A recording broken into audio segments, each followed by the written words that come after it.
Gostava de lhe perguntar, João Paulo Gervásio, se concorda ou não com esta forma de organizar as prateleiras, que em primeiro lugar cabe à distribuição, naturalmente, se depois lhe faz sentido, se o consumidor gosta efetivamente daquele produto, se é um produto de relação preço-qualidade, faz ou não sentido estar ali à mão de semear, como se costuma dizer? Bom, eu acho que isto é obviamente que o Dr. Pedro Veloso fica bem dizer o que acabou de dizer, mas isto é uma cortina de fumo normal. O que é que se passa aqui? Portanto, quem decide quais são os produtos que vão para a prateleira é o dono da prateleira.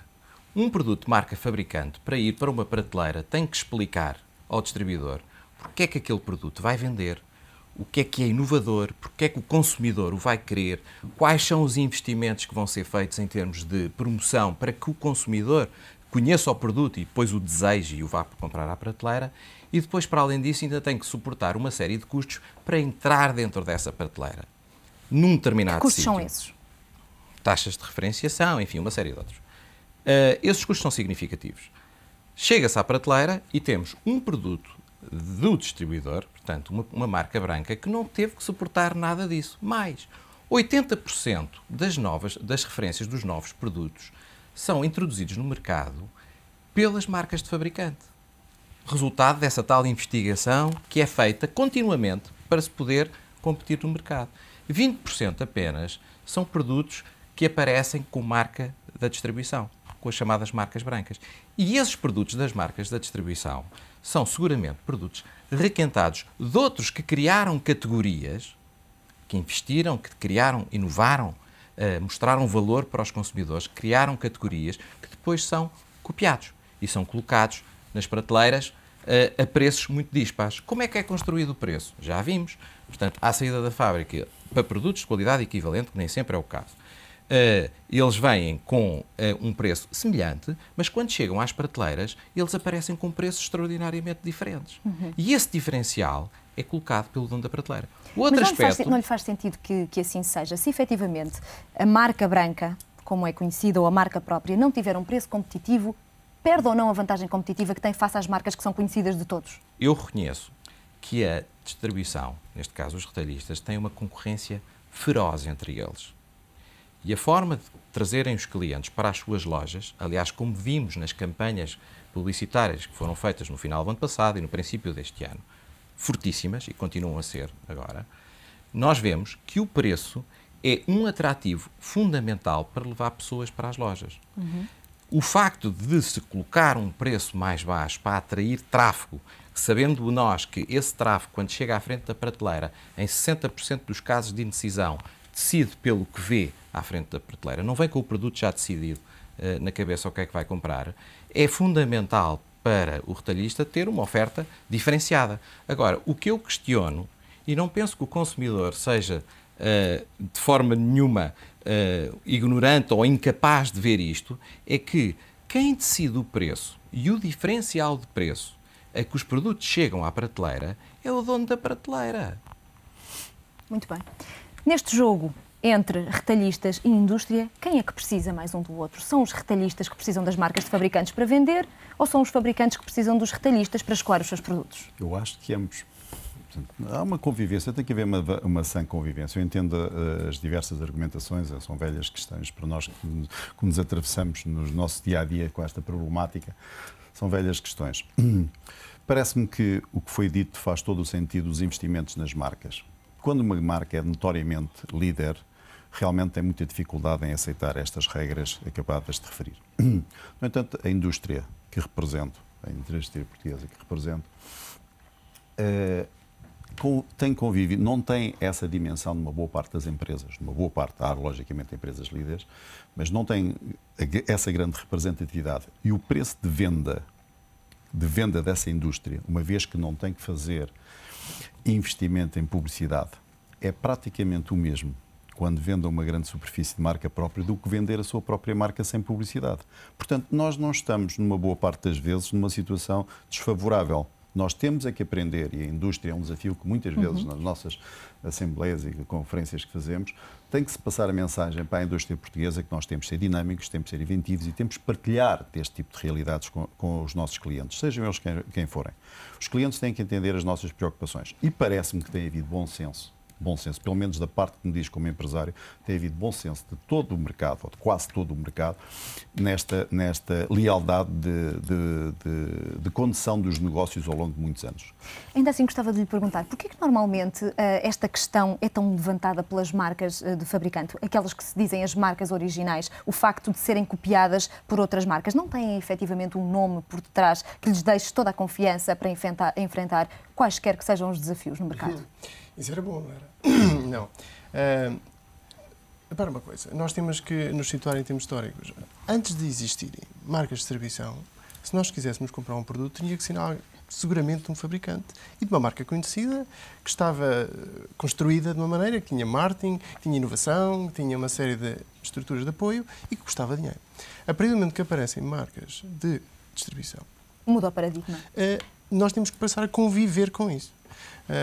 Bom, e o conviver não é dizer que o mensageiro é que é o culpado. Quer dizer, na minha opinião, esse não é o problema. Nós temos é que ganhar, junto dos consumidores, preferências. E eu digo-lhe que continua a haver. Quem sofreu mais com as marcas de distribuição, ou se quiserem com o crescimento das marcas de distribuição, e é bom que as pessoas saibam que hoje em dia, em Portugal, anda na ordem dos 30% só, são as marcas que não têm claramente uma posição forte no mercado, que não são líderes, que não têm preferência, que não criaram lealdade aos clientes.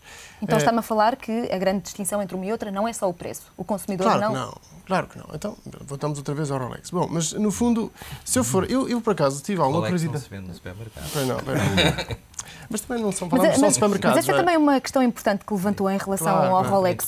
Se efetivamente as marcas que considera que são umas cópias, existem, obviamente, muitos exemplos fora do setor. Existe, por exemplo, uma Zara, que era considerada uma cópia literal da Dior ou da Calvin Klein e hoje é uma marca reconhecida. O mesmo acontece com os genéricos nos medicamentos, o mesmo acontece com os combustíveis. Porquê que na alimentação tem que ser diferente? Não terá necessariamente que ser diferente e terão que ser encontradas soluções. Por exemplo, a Zara é um bom exemplo. A Zara é uma marca forte, tem lojas próprias. Não vende no supermercado. Portanto, as marcas são, de facto, mecanismos de criar ligações emocionais com os consumidores. Esse é o ponto principal das marcas. Portanto, um consumidor, quando pensa, se eu lhe disser assim, Nokia, você pensa telemóveis. Se eu lhe disser Rolex, você pensa relógios. Swatch, você pensa relógios. Etc. Por aí adiante. Existe uma ligação emocional da marca, do produto, com o consumidor. As marcas dão sentido aos produtos. Agora, se eu lhe disser assim, não queria dar aqui uma referência, mas, por exemplo, Amanhecer ou Continente, você atribui a guardanapos de papel, detergente para a máquina de lavar a louça, pão, atribui a uma loja, não a um produto. Então, por que preocupa tanto as marcas de fabricantes? Ouça, isto é uma visão completamente surpreendente. Primeiro, olha, sobre as cortinas de fumo e tal, passa à frente. Quer dizer, eu não estou aqui para falar sobre semântica, percebe? Isto são coisas sérias. Isto são temas sérios e, portanto, cortinas de fumo não é propriamente o meu estilo. Vamos ao assunto. Eu acho que ainda não percebeu o Sr. Engenheiro que estamos a falar de uma marca. E marcas não são marcas brancas, são marcas da distribuição. A marca chama-se Pingo Doce, a marca chama-se Amanhecer e tem valores próprios, personalidade própria. Nós construímos, aliás, as marcas, nós aprendemos a construir as marcas também com os fabricantes. Aprendemos a lição, percebemos o valor da marca. Nós temos uma marca própria que o processo é certificado. É raríssimo, é a única marca própria no Grupo Jorge Martins em que tem um processo certificado. O que é que isto quer dizer?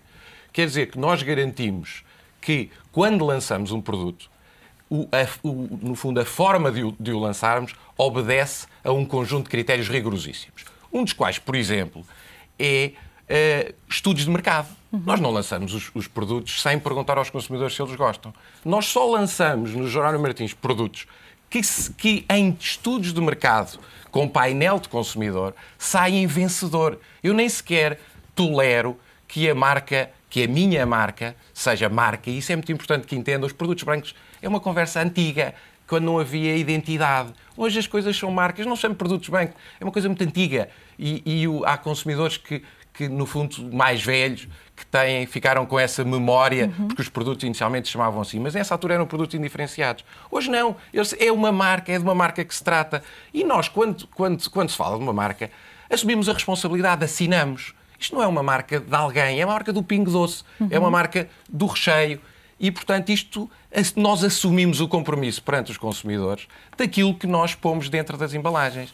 E seria um bocadinho pateta da nossa parte estarmos a vender coisas que não fossem de encontro às necessidades dos consumidores.